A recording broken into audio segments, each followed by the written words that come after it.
8ನೇ ತಾರೀಕಿಂದ 14ನೇ ತಾರೀಕುವರೆಗೂ ಮಾತಾಡ್ತಾಯಿದ್ದೀವಿ. ವಾರ ಪರಿಹಾರ ಆರ್ಯ ಟಾಕು. ನನ್ನ ಇನ್ಸ್ಟಾಗ್ರಾಮ್ ಫೇಸ್ಬುಕ್ಕಲ್ಲಿ ನೀವು ಆರ್ಯ ಟಾಕನ್ನು ಓಪನ್ ಮಾಡಿ ನೋಡ್ಕೊಳ್ಳಿ. ಫೇಸ್ಬುಕ್ಕು ಇನ್ಸ್ಟಾಗ್ರಾಮಲ್ಲಿ ತುಂಬ ಜಾಸ್ತಿ ಜನ ಫ್ರೆಂಡ್ ಆಗಿ, ಯೂಟ್ಯೂಬಲ್ಲೂ ಕೂಡ ಫ್ರೆಂಡ್ ಆಗಿರಿ. ನಾನು ಒಂದು ಪ್ರೋಗ್ರಾಮ್ ಮಾಡಿಕೊಡ್ತೀನಿ. ಇಲ್ಲಿ ಈ 8ನೇ ತಾರೀಕಿಂದ 14ನೇ ತಾರೀಕು ಒಳಗಡೆ ಕುಜಗ್ರಹ ಒಬ್ಬರೇ ಚೇಂಜ್ ಆಗೋದು. ಯಾಕಂದರೆ 5ನೇ ತಾರೀಕು ಗುರುಗ್ರಹ ಚೇಂಜ್ ಆಗಿದ್ದಾರೆ. ಇನ್ನು ಎಲ್ಲ ಗ್ರಹಗಳು ಕೂಡ ಅಲ್ಲಲ್ಲೇ ಇರುತ್ತೆ. ಹಾಗಾಗಿಯೇ ಯಾವೆಲ್ಲ ರಾಶಿಗೆ ತುಂಬ ನೆಗೆಟಿವ್ ಅಂದರೆ ಖಂಡಿತ ಎಲ್ಲ ಕೂಡ ತುಂಬ ಲಾಭ ಇದ್ದು ಕೂಡ ನಷ್ಟವನ್ನು ಅನುಭವಿಸ್ತೀರಾ. ಈ ಒಂದು 8ನೇ ತಾರೀಕಿಂದ 15ನೇ ತಾರೀಕುವರೆಗೂ ತುಂಬ ನಷ್ಟಗಳು ಅನುಭವಿಸೋಂಥ ರಾಶಿಗಳು ಒಂದು ಭಾಳ ದೊಡ್ಡ ಹೊಡೆತ ಹೊಡೆಯೋದು ಮಕರ ರಾಶಿ. ಮಕರ ರಾಶಿಗೆ ವ್ಯಯಸ್ಥಾನದಲ್ಲಿ ಕುಜಗ್ರಹ ಬರೋದು ತುಂಬ ವೆರಿ ಡೇಂಜರ್ ಆಗುತ್ತೆ. ಅದೇ ರೀತಿಯಲ್ಲಿ ವೃಷಭ ರಾಶಿಯವರಿಗೆ ಸಾಕಷ್ಟು ಡೈವರ್ಸು, ಲವ್ ಫೇಲ್ಯೂರ್ ಆಗೋಂಥ ಚಾನ್ಸಸ್ ಜಾಸ್ತಿ ಇದೆ. ಯಾಕಂದರೆ ಸಪ್ತಮಾಧಿಪತಿ ಅಷ್ಟಮಕ್ಕೆ ಹೋದಾಗ ಲವ್ ಫೇಲ್ಯೂರ್, ಮ್ಯಾರೇಜ್ ಲೈಫ್ ಕಿರಿಕು ಇಂಥವ್ರಿಗಿದ್ದ ಜಾಸ್ತಿ ಆಗ್ತಾ ಹೋಗುತ್ತೆ. ತುಂಬ ಕೇರ್ಫುಲ್ಲಾಗಿ ಹ್ಯಾಂಡಲ್ ಮಾಡಬೇಕಾಗತ್ತೆ. ಅದೇ ರೀತಿಯಲ್ಲಿ ಸಾಕಷ್ಟು ಘಟನೆಗಳು, ಕುಜನ ದೃಷ್ಟಿ ಮತ್ತು ಒಂದು ಧನುಸು ರಾಶಿಯವ್ರಿಗೆ ಏನೆಲ್ಲ ಆಗುತ್ತೆ ಅಂದರೆ ಆಪ್ರೇಷನ್ಗಳು ಆಗೋ ಚಾನ್ಸಸ್ ಜಾಸ್ತಿ ಇರುತ್ತೆ. ಕುಂಭರಾಶಿ ತುಂಬ ರಾಜಯೋಗನ ಕೊಡ್ತಾ ಹೋಗ್ತಾನೆ. ಕುಂಭರಾಶಿಯಲ್ಲಿ ರಾಹು ಕರೆದು ಮೀನರಾಶಿಗೆ ವಿಪರೀತ ರಾಜಯೋಗನ ಕೊಡ್ತಾನೆ. ಅದು ಕೂಡ ಒಳ್ಳೆಯದಾಗುತ್ತೆ. ಅದೇ ಥರ ಒಂದು ವೃಶ್ಚಿಕ ರಾಶಿಯವರಿಗೆ ತುಂಬ ಒಳ್ಳೆಯದು ಕೆಟ್ಟದ್ದು ಎರಡೂ ಕೂಡ ನಡೀತಾ ಹೋಗುತ್ತೆ. ಈ ಗ್ರಹಗಳು ಕೇತು ಗ್ರಹ ಸಿಂಹ ರಾಶಿಯಲ್ಲಿದ್ದಾನೆ, ಭಾಳ ಮಿರಾಕಲ್ ಸಕ್ಸಸ್ಸನ್ನು ಕೊಡ್ತಾ ಹೋಗುತ್ತೆ. ಗುರು ಮಿಥುನದಲ್ಲಿದ್ದಾನೆ, ಏನೆಲ್ಲ ಲಾಭವನ್ನು ಕೊಡ್ತಾನೆ. ಎಂದಿನಂತೆ ವೃಶ್ಚಿಕ ರಾಶಿಯಲ್ಲಿ ಸೂರ್ಯ, ಬುಧ, ಶುಕ್ರ ಗ್ರಹ ವಾಸ ಮಾಡ್ತಾಯಿದ್ದಾರೆ. ಭಾಳ ಮಿರಾಕಲ್. 8ರಿಂದ 14ನೇ ತಾರೀಕುವರೆಗೂ ವಾರ ಪರಿಹಾರ ಆರ್ಯ ಟಾಕಲ್ಲಿ ಒಂದು ಒಪಿನಿಯನ್ ಸಬ್ಜೆಕ್ಟನ್ನು ನೋಡ್ತಾ ಹೋಗೋದಾರೆ ಸಾಕಷ್ಟು ವೃಷಭ ರಾಶಿಗೆ ಟೆನ್ಷನ್ ಕೊಡ್ತಾ ಹೋಗುತ್ತೆ. ಆದರೆ ಸಿಂಹ ರಾಶಿಗೆ ಭಾಳ ಅದ್ಭುತವಾದ ಲಾಭವನ್ನು ಕೊಡ್ತಾ ಹೋಗ್ತಾನೆ. ಆದರೆ ಕಟಕ ರಾಶಿಗೆ ಮಾತ್ರ ತುಂಬ ಆಪತ್ತಿನಲ್ಲಿ ಸಿಗಾಕಿರ್ತೀರ ಅಂತ ಹೇಳುತ್ತೆ. ಈ ವಾರದಲ್ಲಿ ಕಟಕ ರಾಶಿಗೆ ತುಂಬ ಆಪತ್ತುಗಳು ತುಂಬ ಕಂಡು ಬರ್ತಾಯಿದೆ. ತುಂಬ ಜಾಗೃತಗಿರಿ. ಅದೇ ರೀತಿಯಲ್ಲಿ ಒಂದು ಬೆನಿಫಿಟ್ ಏನಪ್ಪ ಅಂದರೆ ಕನ್ಯಾ ರಾಶಿಯವರಿಗೆ ಪ್ರಾಪರ್ಟಿ ವಿಚಾರದಲ್ಲಿ ಲಾಭವನ್ನು ಕಂಡು ಬರ್ತಾಯಿದೆ. ಅದೇ ರೀತಿಯಲ್ಲಿ ಒಂದು ತುಲಾರಾಶಿಯವರಿಗೂ ಕೂಡ ಸಕಲ ಸಂಪತ್ತು ಐಶ್ವರ್ಯವನ್ನು ಕೊಡ್ತಾನೆ. ಕುಜನೂ ಕೂಡ ಸುಖಸ್ಥಾನದಲ್ಲಿ ಕುಜನ ಮನೆಯಲ್ಲಿರೋದ್ರಿಂದ ತುಂಬ ಲಾಭವನ್ನು, ಕುಜ ಸ್ವಂತ ಮನೆ ಅಧಿಪತಿಯಾಗಿ ಗುರು ಮನೆಗೆ ಹೋಗಿ ಭಾಗ್ಯದಲ್ಲಿ ಕೂತು ಭಾಗ್ಯದಿಂದ ರಾಶಿ ನೋಡೋದ್ರಿಂದ ನಿಮಗೆ ತುಲಾರಾಶಿ ತುಂಬ ಬೆನಿಫಿಟ್ ಆಗ್ತಾ ಹೋಗುತ್ತೆ. ಆದರೆ ವೃಶ್ಚಿಕ ರಾಶಿಯವರಿಗೆ ಗುರು ಮತ್ತು ಕುಜಗ್ರಹ ನೋಡೋದ್ರಿಂದ ಲಾಭವನ್ನು ಕೊಡ್ತಾನೆ. ಆದರೆ ಬೇರೆ ಗ್ರಹಗಳಿಗೆ ಒಂದು ಸ್ವಲ್ಪ ಗುರು ದೃಷ್ಟಿ ಕಮ್ಮಿ ಆಗೋದ್ರಿಂದ ವೃಶ್ಚಿಕ ರಾಶಿಯವರು ತುಂಬ ಕೇರ್ಫುಲ್ಲಾಗಿ ಹ್ಯಾಂಡಲ್ ಮಾಡಬೇಕು. ಬದಲಾವಣೆಯನ್ನು ನೋಡ್ತಾ ಹೋಗಬೇಕಾಗುತ್ತೆ. ಯಾಕಂದರೆ ಕುಜ ಒಬ್ಬ ಚೇಂಜ್ ಆಗೋದ್ರಿಂದ ನೀವು ವೃಷಭ ರಾಶಿಗೆ ದೊಡ್ಡ ಆಘಾತವನ್ನು ಕಾಡುತ್ತೆ. ಈ ಒಂದು ಟೈಮಲ್ಲಿ ತುಂಬ ಈ ಒಂದು ತಿಂಗಳು ಹೋಗ್ತಾ ಸಮಸ್ಯೆ ಮೇಲೆ ಸಮಸ್ಯೆಗಳು ಬರ್ತವೆ. ತುಂಬ ಜಾಗೃತೆಯಾಗಿರ್ಬೇಕಾಗತ್ತೆ. ನೀವು ಈ ಗ್ರಹಗಳನ್ನ ನೀವು ಹೆಂಗೆ ಹೊಲಿಸ್ಕೋಬೇಕು, ಹೆಂಗೆ ಫಾಲೋ ಮಾಡಬೇಕು, ಯಾವ ರೀತಿಲಿ ಬದುಕಬೇಕು ಅನ್ನೋದನ್ನು ನೀವು ಅಬ್ಸರ್ವ್ ಮಾಡಿ ತುಂಬ ದೊಡ್ಡ ಬೆನಿಫಿಟನ್ನು ಕಾಣುತ್ತೆ. ತುಂಬ ದೊಡ್ಡ ಸಕ್ಸಸ್ಸನ್ನು ಕೊಡ್ತವೆ. ಯಾಕಂದರೆ ಆ ಗ್ರಹಗಳನ್ನ ಬಳಸ್ಕೊಳ್ಳೋದು ಹೆಂಗೆ ಅಂತ ಹೇಳಿ ಮಿಥುನ ರಾಶಿಗೆ ಭಾಳ ಸಮಸ್ಯೆ ಹೋದ ವಾರ ಇತ್ತು. ಆದರೆ ಈ ವಾರ ಬಚಾವಾಗ್ತಾಯಿದ್ರೆ ಸ್ವಲ್ಪ ಬೆನಿಫಿಟ್ ಆಗುತ್ತೆ. ಯಾಕಂದರೆ 6ನೇ ಮನೆ ಅಧಿಪತಿಯಾಗಿರುವಂಥ ಕುಜಗ್ರಹ ಸಪ್ತಮದಲ್ಲಿದ್ದಾನೆ. ಯಾಕಂದರೆ ಬದಲಾವಣೆ ಆಗಿರುತ್ತೆ. 6ನೇ ಮನೆ ಅಧಿಪತಿ ಸಪ್ತಮಕ್ಕೆ ಬಂದಾಗ ನಿಮ್ಮ ಮನೆಯಲ್ಲೂ ಕೂಡ ಗಂಡ ಹೆಂಡತಿದ್ದು ಮಿಸ್ಅಂಡರ್ಸ್ಟ್ಯಾಂಡಿಂಗ್ ತುಂಬ ಜಾಸ್ತಿ ಆಗುತ್ತದೆ. ಮಿಸ್ಅಂಡರ್ಸ್ಟ್ಯಾಂಡಿಂಗ್ ಸ್ಟಾರ್ಟ್ ಆಗುತ್ತೆ. ಮಿಸ್ಅಂಡರ್ಸ್ಟ್ಯಾಂಡಿಂಗ್ ಮಾತುಗಳು ಸ್ಟಾರ್ಟ್ ಆಗುತ್ತೆ. ಮತ್ತು ಲಾಭ ತುಂಬ ಜಾಸ್ತಿ ಬರ್ತದೆ. ಲಾಭ ಕೂಡ ಬಂದರೆ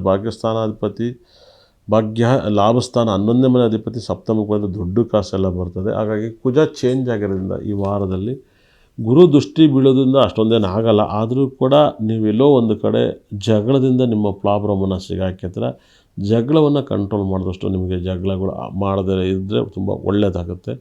ಯಾಕಂದರೆ ನಿಮ್ಮ ರಾಶಾಧಿಪತಿನೇ ಆಗಿರುವಂಥ ಬುಧಗ್ರಹನೂ ಕೂಡ ವೃಶ್ಚಿಕ ರಾಶಿಯೊಳಗೆ ಶುಕ್ರನ ಜೊತೆಗೆ ವ್ಯಯಸ್ಥಾನ ಜೊತೆಲಿರೋದ್ರಿಂದ ಸೂರ್ಯ ಬಂದು 3ನೇ ಮನೆ ಅಧಿಪತಿ ಆಗಿರ್ತಾನೆ. ಅಂದರೆ ಒಂದು ಕಾಮ, ಕೋಪ ಎರಡೂ ಕೂಡ ಹೆಚ್ಚಾಗೋದ್ರಿಂದ ನೀವು ಅದರ ಮೇಲೆ ಗಮನವನ್ನು ಅದರ ಮೇಲೆ ಅತಿ ಹೆಚ್ಚು ಗಮನ ಕೊಟ್ಟಾಗ ನಿಮ್ಮ ಲೈಫಲ್ಲಿ ತುಂಬ ಡಿಸ್ಟರ್ಬ್ ಆಗ್ತೀರ. ಅದನ್ನು ನೀವು ಕಂಟ್ರೋಲ್ ಮಾಡಿ ತುಂಬ ಬೆನಿಫಿಟ್ ಆಗ್ತೀರ. ಅದೇ ರೀತಿಯಲ್ಲಿ ಶುಕ್ರನೂ ಕೂಡ ಕಂಟ್ರೋಲ್ ಮಾಡಿ ಶುಕ್ರನಿಂದಲೂ ಕೂಡ ನೀವು ಬೆನಿಫಿಟನ್ನು ನೀವು ಪಡ್ಕೋಬೋದು. ತುಂಬ ಒಳ್ಳೆಯದಾಗಲಿ. ಶುಕ್ರಗ್ರಹ ನಿಮಗೆ ಬುಧಗ್ರಹ, ಗುರುಗ್ರಹ ಇವ್ರನ್ನ ಅತಿ ಹೆಚ್ಚು ನೀವು ಆರಾಧಿಸಿದಾಗ ನಿಮಗೆ ತುಂಬ ಪಾಸಿಟಿವ್ ಕೊಡುತ್ತೆ. ಸಪ್ತಮಾಧಿಪತಿ ರಾಶಿಲಿದ್ದಾನೆ, ಆದರೆ ರಾಶಾಧಿಪತಿನೇ 6ನೇ ಭಾವಕ್ಕೆ ಹೋಗಿದ್ದಾನೆ. ಯಾಕಂದರೆ ಗುರುನಿಗೂ ಬುಧನಿಗೂ ಮರೆಯಾಗಿರೋದ್ರಿಂದ ಒಂದಲ್ಲ ಒಂದು ಸಮಸ್ಯೆಗಳು ಬರ್ತಾ ಇದ್ದಾವೆ.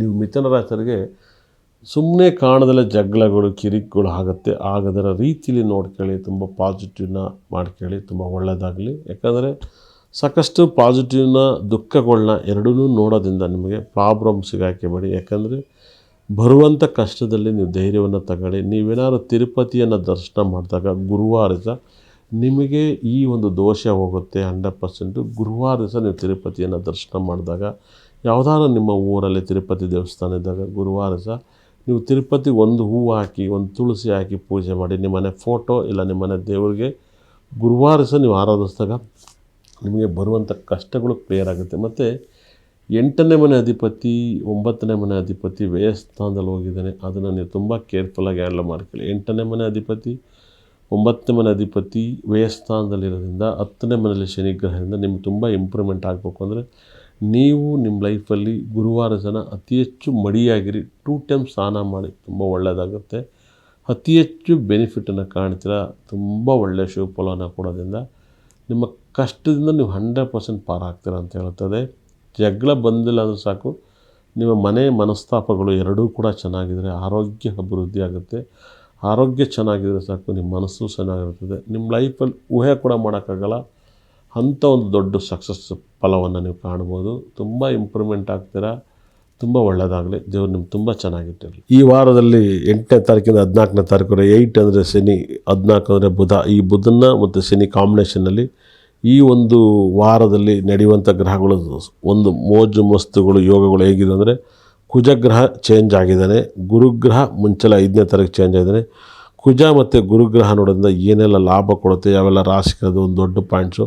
ಅದೇ ರೀತಿಯಲ್ಲಿ ಬಹಳ ಮಿರಾಕಲ್ ರಾಹು ಗ್ರಹ ಕುಂಭದಲ್ಲೇ ಇದ್ದಾನೆ, ಮೀನದಲ್ಲಿ ಶನಿ ಗ್ರಹ ಇದ್ದಾನೆ, ಸಿಂಹದಲ್ಲಿ ಕೇತು ಗ್ರಹ ಇದ್ದಾನೆ, ವೃಶ್ಚಿಕದಲ್ಲಿ ಬುಧ ಶುಕ್ರ ಸೂರ್ಯ ಗ್ರಹ ಇದ್ದಾನೆ. ಇವರೆಲ್ಲ ಯಾವ ರಾಶಿಗೆ ಒಳ್ಳೇದು ಮಾಡ್ತಾನೆ, ಯಾವ ರಾಶಿ ಕೆಟ್ಟದ್ದು ಮಾಡ್ತಾನೆ ಇಂಪಾರ್ಟೆಂಟು.